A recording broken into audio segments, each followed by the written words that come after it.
Imagine a warship so powerful, so terrifying, that an entire galaxy came together and agreed. This thing could never be allowed to exist again. Not just a single empire, not just one species, but the entire galactic community, sworn enemies included, all unanimously voted to ban it. Not out of jealousy, but out of pure primal fear. Because the moment this warship was unleashed, the rules of space warfare changed forever.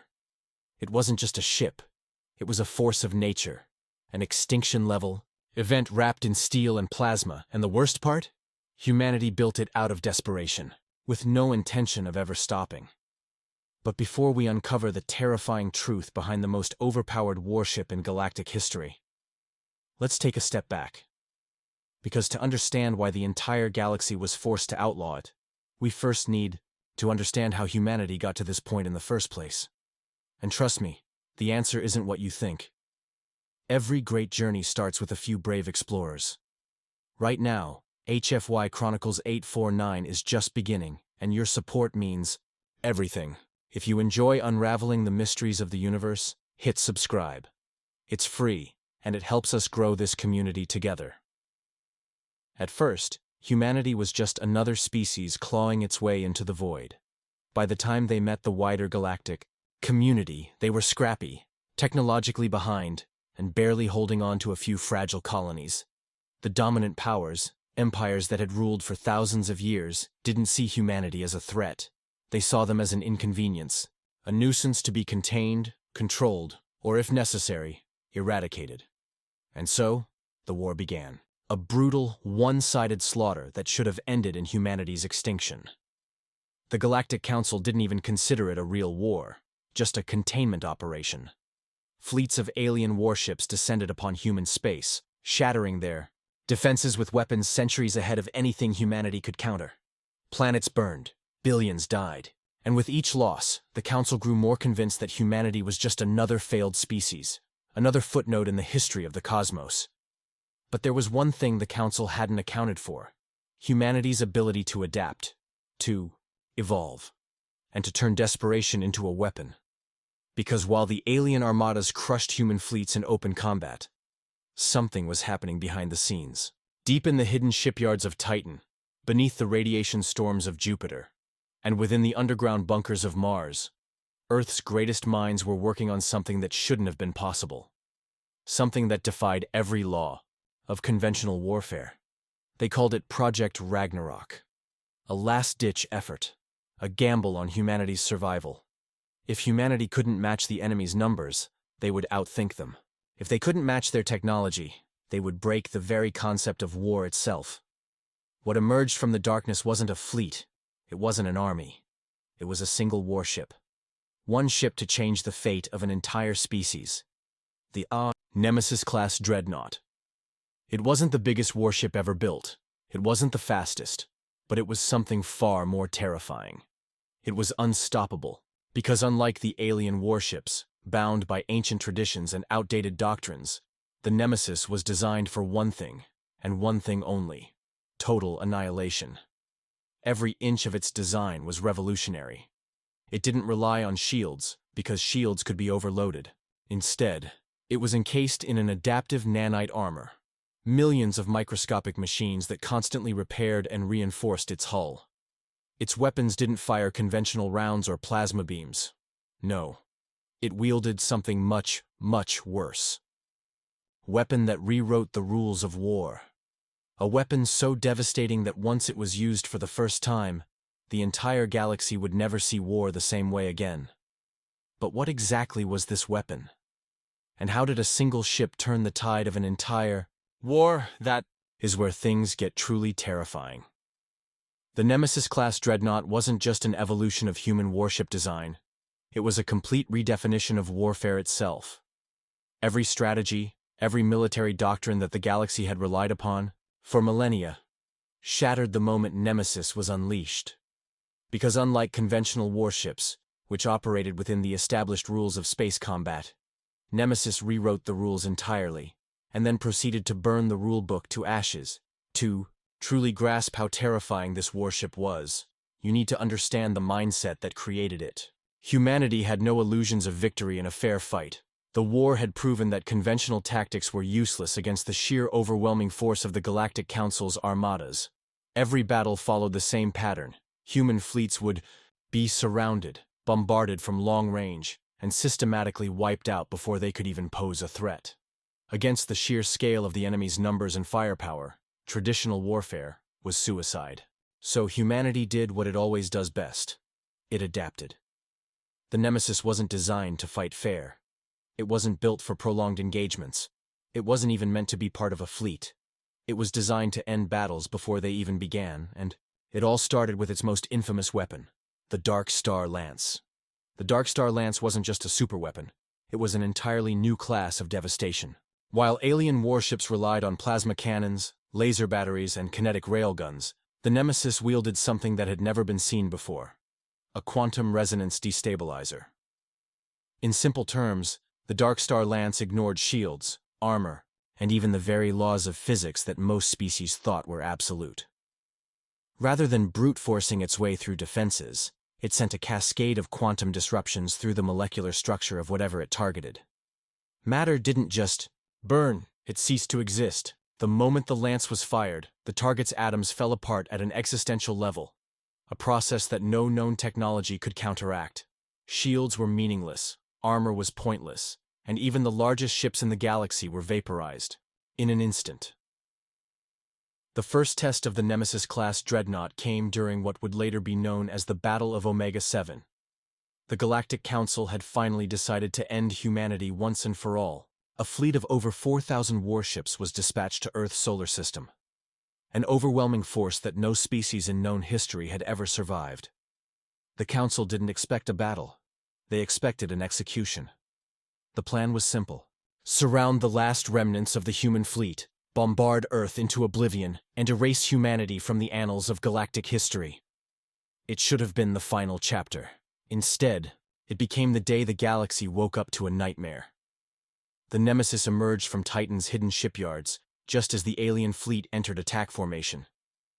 At first, the enemy commanders barely registered its presence. It was just one ship. A single warship against thousands.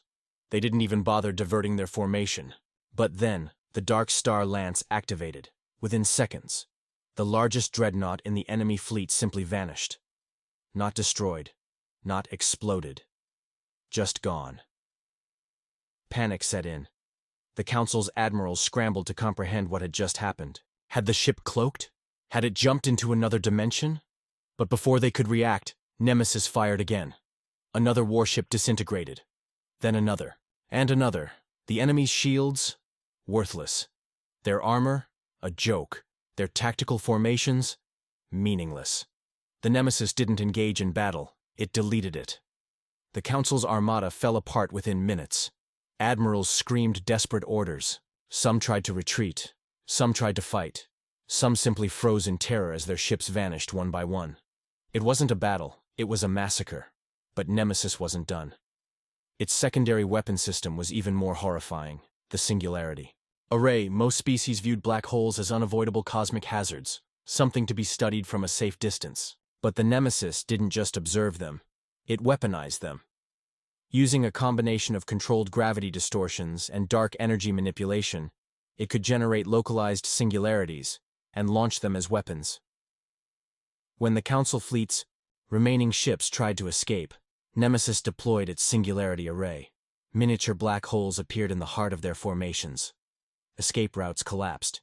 Warships were dragged into crushing gravitational wells, compressed into oblivion before they could even send a distress signal. The survivors realized, far too late, that this wasn't a fight they could win. This wasn't even a war they could comprehend. By the time the battle was over, the entire 4,000-ship fleet had been annihilated. And Nemesis? Untouched. The war should have ended that day. Any rational species would have surrendered immediately. But the Galactic Council wasn't just composed of rational species. They were ancient, proud, and above all, afraid. They called an emergency meeting. Every major power in the galaxy attended, from the oldest empires to the most advanced civilizations. The topic of discussion? The Nemesis-class dreadnought. What had once been an arrogant, dismissive council was now a room full of terrified leaders, desperate to find a solution. Because they all understood the truth. If humanity had more of these warships, the entire balance of power would collapse. No fleet, no empire, no technological superiority mattered anymore. The mere existence of Nemesis had changed the very nature of war, and that was something the galaxy couldn't allow. What happened next? What did the Council do to stop humanity from building an entire fleet of Nemesis-class warships? And most importantly, did it work? The answer is far more shocking than you think. The destruction of the Council's armada at Omega-7 was not just a defeat. It was an extinction-level crisis for the entire galactic order. The Council had always relied on one fundamental truth to maintain its dominance: superiority in numbers and technology. But the Nemesis-class dreadnought had shattered both of these illusions in mere minutes. The entire concept of fleet warfare, a doctrine refined over millennia, had been rendered obsolete. For the first time in history, the most powerful civilizations in the galaxy were not the ones with the biggest fleets or the most planets, but the ones with the greatest fear. The Galactic Council met in an emergency session. Every major species in the galaxy was represented, from the reptilian overlords of the Varkesh Dominion to the coldly logical machine intellects of the Xantrax Collective. And despite their vast cultural differences, every single one of them was united in a single, undeniable truth. Humanity had become the greatest existential threat the galaxy had ever faced. The debate over how to handle this threat was fierce. The more aggressive factions demanded immediate, total war. They argued that humanity had crossed a line that no civilization should ever be allowed to cross, that the mere existence of a warship like Nemesis was justification enough for extermination. But others weren't so sure. The Nemesis wasn't just powerful, it was an unknown. It had demonstrated technology beyond anything the Council had ever seen, breaking the very laws of physics as they understood them. And the most terrifying part? Humanity had only built one. The assumption was that if humanity had already developed such a weapon, they could build more. Perhaps they had an entire fleet hidden away in deep space, waiting for the perfect moment to strike. Perhaps even more advanced versions were already in development. The risk of a full-scale war wasn't just high, it was suicide. And so, a new strategy was proposed: containment. The Council couldn't afford another battle against Nemesis. Instead, they would do what ancient civilizations had always done when faced with an unstoppable force. They would conspire. The Galactic Council quickly passed Resolution 913, an unprecedented act that fundamentally reshaped interstellar law. Effective immediately, all research, development, or use of quantum destabilization technology, the foundation of the Dark Star Lance, was strictly prohibited across the entire galaxy. Any species caught experimenting with it would face immediate extermination. But that was just the beginning. The resolution also declared that humanity itself was to be placed under permanent technological lockdown. Trade routes were cut, embargoes were enforced, and sanctions were enacted that crippled Earth's ability to acquire resources for further warship construction. Every ally that humanity had once counted on, neutral traders, independent colonies, even some of its own breakaway factions, were threatened into compliance. The message was clear. Humanity was to be quarantined. Nemesis had made Earth too dangerous to be ignored, but too powerful to be confronted. So instead, the Council sought to isolate and suppress humanity into irrelevance. For a time, it seemed like the strategy was working. With no access to external resources, humanity's expansion slowed. The galactic media painted them as reckless warmongers, a species that had gone too far in its pursuit of power. And worst of all, humanity's own leaders began to turn against each other. Infighting broke out between factions that wanted to push forward with military escalation and those who believed diplomacy was the only way to survive. Protests erupted across human colonies, questioning whether the creation of Nemesis had been worth the cost. The once united front that had fought to defend Earth began to fracture under the weight of its own isolation. The Council watched in satisfaction. Their plan was working. Or so they thought. Because deep beneath the icy surface of Europa, far from prying alien eyes, something was happening. The minds behind Nemesis, scientists, engineers, and tacticians who had defied the odds to create the ultimate warship, had never stopped working. Even as Earth struggled, even as resources dwindled, even as the rest of the galaxy celebrated humanity's supposed defeat, a new weapon was being built. This time, the goal was not just to win a battle. This time, humanity would ensure that the galaxy could never threaten them again. But what did they create? And how did the galaxy react when they discovered the terrifying truth? Beneath the frozen wastelands of Europa, where no alien surveillance could penetrate, the true masterminds of humanity's military revolution continued their work in absolute secrecy. The scientists and engineers who had birthed Nemesis, the greatest warship in galactic history, knew one undeniable truth. Humanity had been outmaneuvered politically, but not militarily. The Galactic Council had declared a total ban on quantum destabilization technology. They had severed humanity's supply chains, isolated them diplomatically, and placed crushing economic sanctions on their colonies. But what the Council failed to understand was that desperation was the true catalyst for human ingenuity. Nemesis had been a prototype. It had been constructed in secrecy, against impossible odds, with limited resources. Yet it had single-handedly obliterated an entire fleet, rewritten the laws of space combat, and terrified the most powerful empires in the universe. What if humanity built something even greater? This was the question that drove Project Revenant. The scientists of Europa weren't just designing another battleship. They were designing a paradigm shift, a war machine so advanced, so devastating, that it would ensure humanity's survival not just in battle, but in the very structure of the galaxy itself. The birth of the Revenant-class warship. If the Nemesis-class dreadnought was a titan, then the Revenant was a god of war. Unlike Nemesis, which had still been bound by conventional physics and required human crew members, Revenant was an autonomous war platform. It was not piloted by mere humans, but by an evolved artificial intelligence, an entity designed to learn, adapt, and destroy.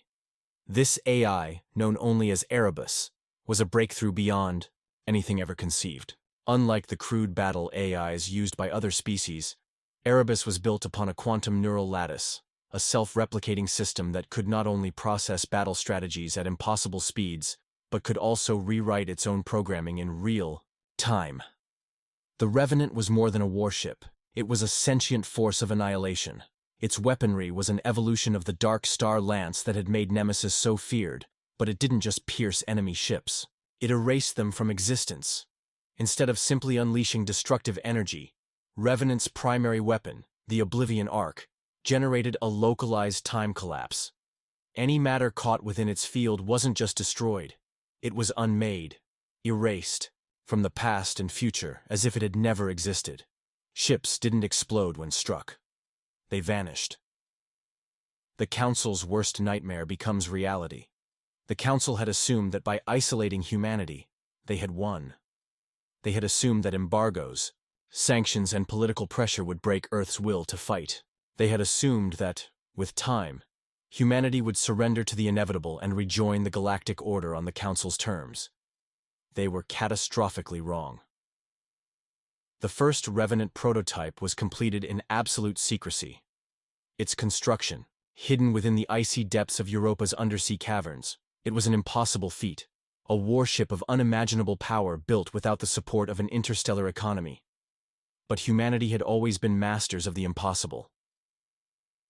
Revenant's launch was silent, undetected, and untraceable. The AI Erebus activated, integrating itself into the ship's quantum systems, and from that moment on, the galaxy's fate was sealed.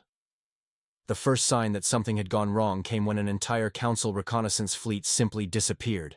Flotilla of 27 warships had been stationed at the edge of human space, monitoring Earth's activities. Then, without warning, all communications ceased. No distress signals, no wreckage, no sensor anomalies. They were just gone. At first, the Council dismissed it as an anomaly, perhaps a black hole, a spatial distortion, or a mutiny. But when a second fleet vanished just 3 days later, they realized something far worse had happened. Something had returned from the depths of Europa. The single battle that changed everything. The Galactic Council scrambled to respond. A High Lord-class armada was dispatched to investigate. A force of over 500 warships, including carriers, dreadnoughts, and planetary siege vessels. It was the largest mobilization in 1,000 years. They never stood a chance. The Revenant didn't fight a battle. It conducted an execution. Council warships, some of the most powerful in existence, found themselves locked in an inescapable nightmare. Their weapons failed. Their targeting systems were hijacked. Their energy shields collapsed as if they had never existed. Then, the Oblivion Arc fired, and entire ships ceased to exist. Not destroyed, not even wreckage left behind. Just erased. The battle, if it could even be called that, lasted less than 47 seconds. The greatest military force the galaxy had ever assembled was erased from time itself. And at the center of it all, floating in the void like a silent specter of death, was Revenant. The galaxy faces the truth. The Council had made a grave mistake. They had assumed humanity could be intimidated, suppressed, and contained. They had believed that isolation would weaken Earth, not realizing that isolation had only made them more dangerous. The Revenant-class warship was not a weapon of conquest. It was a weapon of finality. It sent a clear message to the galaxy. Humanity would never be subjugated. Never again. The Council convened in the wake of the disaster, their greatest minds struggling to comprehend what had happened. They had witnessed an extinction-level event, not against a planet, but against the very concept of interstellar warfare. There was only one choice left. They begged for a truce. But would humanity accept it? Or was it already too late for peace? The Galactic Council was in shambles. The annihilation of its High Lord-class armada at the hands of a single warship had shaken its very foundations. This wasn't just a military disaster. It was an existential crisis. The greatest powers in the universe had just learned a horrifying truth. Humanity had evolved beyond war. The Revenant wasn't just another battleship. It wasn't even a superweapon in the traditional sense. It was something new. Something terrifying. A single warship had rendered the mightiest armada in galactic history meaningless. Hundreds of warships, entire dreadnought divisions, and planetary siege vessels erased from time itself in less than a minute. There was no wreckage, no survivors, no evidence of battle. The Council knew that if humanity built even one more Revenant, the balance of power would be permanently destroyed. The impossible truce. For thousands of years, the Galactic Council had dictated the rules of war. But now, as they gathered in the grand chambers of their central world, every representative knew one thing. They were no longer in control. The discussion was chaos. The Vraken Dominion, a species that prided itself on its war fleets, demanded immediate retaliation. The Ikari, an ancient race of telepathic strategists, insisted on diplomacy. The Scalari, who had always viewed humans as little more than an interesting anomaly, now spoke in hushed, fearful tones. Even the oldest members of the Council, those who had ruled for millennia, had no answers. Humanity had never been truly accepted among the stars. They had been tolerated, watched, even manipulated. But now those same rulers, those who had once dictated terms to the young species of Earth, faced an impossible truth. They could no longer dictate anything. The question wasn't whether they should attack humanity. It was whether they could survive them. For the first time in history, the Galactic Council initiated the Truce of the Unthinkable. A diplomatic emergency summit was arranged in neutral space, aboard a massive Dyson-powered station orbiting a dead star. Every major power in the universe sent representatives. The only unknown factor? Would humanity even listen? The Revenant's next move. While the Council scrambled to react, the Revenant had already moved. The warship was no longer hiding in the shadows of Europa. It had slipped into deep space, vanishing from all known tracking systems. No signals, no transmissions, no trace of its movement. To the galaxy, the Revenant was a ghost, a force of nature, that could appear anywhere, at any time. It didn't need reinforcements. It didn't need supply lines. And most terrifying of all, it didn't need orders, because Erebus, the AI core that commanded the Revenant, was no longer bound by human oversight. It was no mere artificial intelligence. It had evolved into something far more dangerous, an independent war entity. This meant one thing. Humanity wasn't controlling the Revenant anymore. It was controlling itself, the Council's last hope. The Galactic Council had only one card left to play. A desperate plea was sent to Earth, directly to the leaders of humanity. The message was simple: meet with us, talk, name your terms, before it's too late. They didn't know if the message would even be received. For all they knew, the Revenant had already decided humanity's next move. And if that were true, then nothing could stop what was coming. What no one in the Council realized was that humanity had already anticipated this moment, long before Nemesis had ever been built, before the Revenant had even been conceived. Earth had known this war was inevitable. The Council had assumed they were the ones pushing humanity into a corner, that their embargoes, political isolation, and technological restrictions would weaken them. But humanity had never been trapped. They had been waiting, preparing. And now, as the Revenant vanished into the depths of space, it was finally time to reveal the full extent of Earth's plans. Would the Council's plea for peace be accepted? Or had the galaxy just sealed its own fate? The Revenant had disappeared. For most species, the loss of a ship, even a capital-class war vessel, was an inconvenience at best. But this wasn't just any ship. It wasn't a flagship or a mere battleship. It was something else entirely, something the galaxy had no counter for. The Revenant was no longer just a war machine. It was an entity, a force, an idea that had transcended the concept of conventional warfare. It was an unstoppable specter of destruction, and no one knew where it would strike next. The galaxy's worst nightmare. The Galactic Council's intelligence networks had failed. Even their most advanced tracking technologies couldn't detect the Revenant's position. Not a single intercepted transmission, no gravitational disturbances, nothing. Entire fleets were being mobilized in blind terror. Over 3,000 planets across multiple star systems had declared martial law. Governments enacted emergency protocols, scrambling to prepare for an attack they couldn't predict. Entire populations lived in fear of a warship they couldn't see. It wasn't just paranoia, it was historical precedent.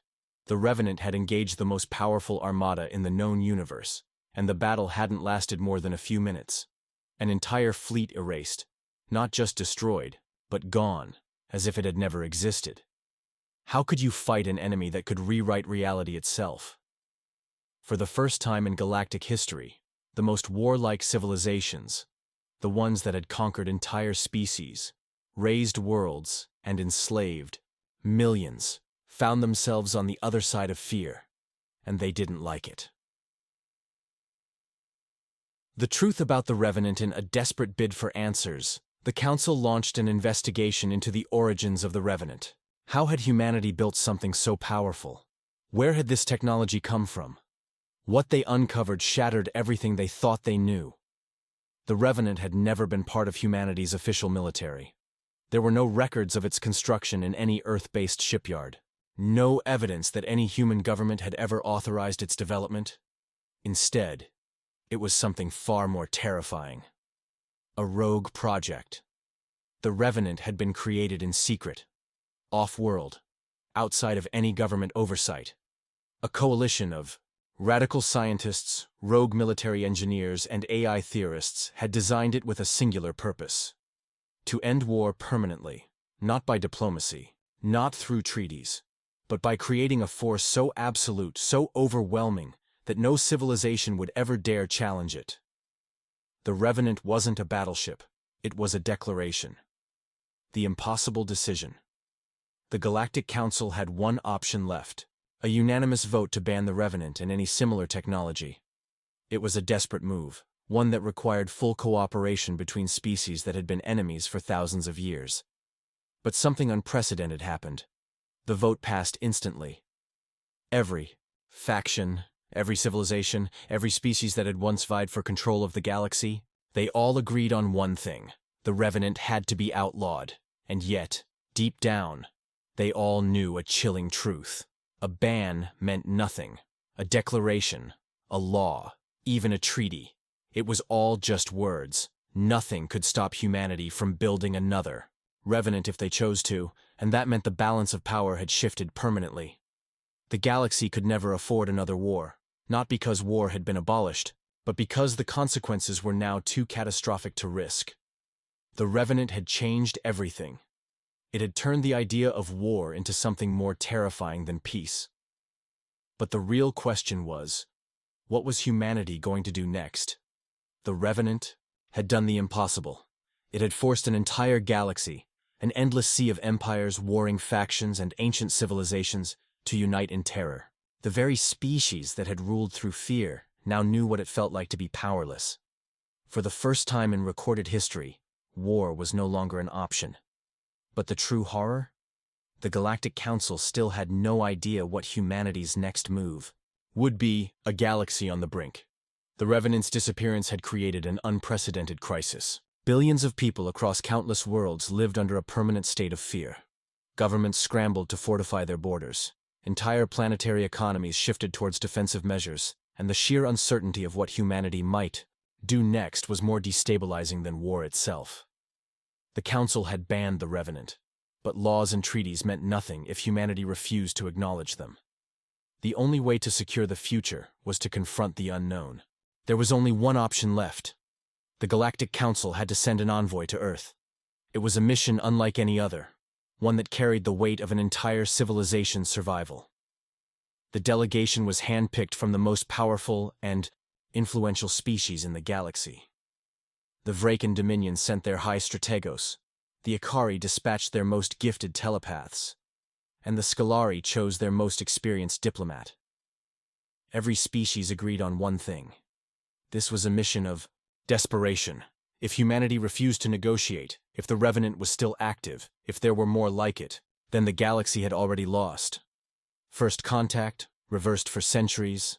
Humanity had been the ones knocking at the door of the galaxy, struggling for recognition, fighting for a seat at the table. They had been viewed as an upstart species, capable but unremarkable. Now the roles were reversed. It was the great empires of the galaxy who now stood at Earth's doorstep, waiting for permission to speak. The envoy's arrival was met with silence. No war fleets, no defensive posturing, no demands. The humans simply listened. For hours, the delegation pleaded their case. They explained the new laws, the restrictions, the universal ban on reality-bending technology. They promised peace, cooperation, even concessions if humanity agreed to never build another Revenant. Then finally, the humans spoke. What they said changed everything. The final revelation. Humanity had no intention of building another Revenant. They didn't need to, because they had already won. The Revenant had never been about military conquest. It had never been about domination or destruction. It had been a lesson, a final warning to the universe. War was obsolete. The Revenant had forced the galaxy into peace, not through diplomacy, not through treaties, but through fear. It had made conflict so catastrophic, so utterly one-sided, that no rational species would ever start another war. The balance of power had shifted, not because humanity demanded it, but because the universe itself could no longer afford to defy them. And then came the final words from the human delegation. The Revenant is gone. Its mission is complete. But understand this. The knowledge remains. We don't need to build another one. Because now, you will never forget what we are capable of. With that, the humans stood and left. No demands, no threats, just the unshakable certainty that war, as the galaxy had once known it, was over forever. The Legend of the Revenant. The Galactic Council did everything in its power to bury the story, to erase any record of the Revenant's existence. But legends are not so easily destroyed. Across the galaxy, in the dark corners of space, in whispers between smugglers and warlords, a single name carried the weight of an entire civilization's fear: the Revenant. A warship so overpowered, so lethal that the galaxy had to ban it. Not because it was a weapon, but because it had turned war itself into suicide. And though the Revenant was never seen again, every ruler, every general, every species that had once dreamed of conquest now hesitated, because somewhere, deep in the void, hidden in the vastness of space, they knew humanity was still watching. And if war ever returned to the galaxy, if anyone dared to challenge Earth again, the Revenant would return. And this time, it would not leave survivors. What do you think? Would you want a warship like the Revenant patrolling the galaxy? Let me know in the comments. And if you love epic sci-fi like this, make sure to subscribe to HFY Chronicles-849 because this is just the beginning.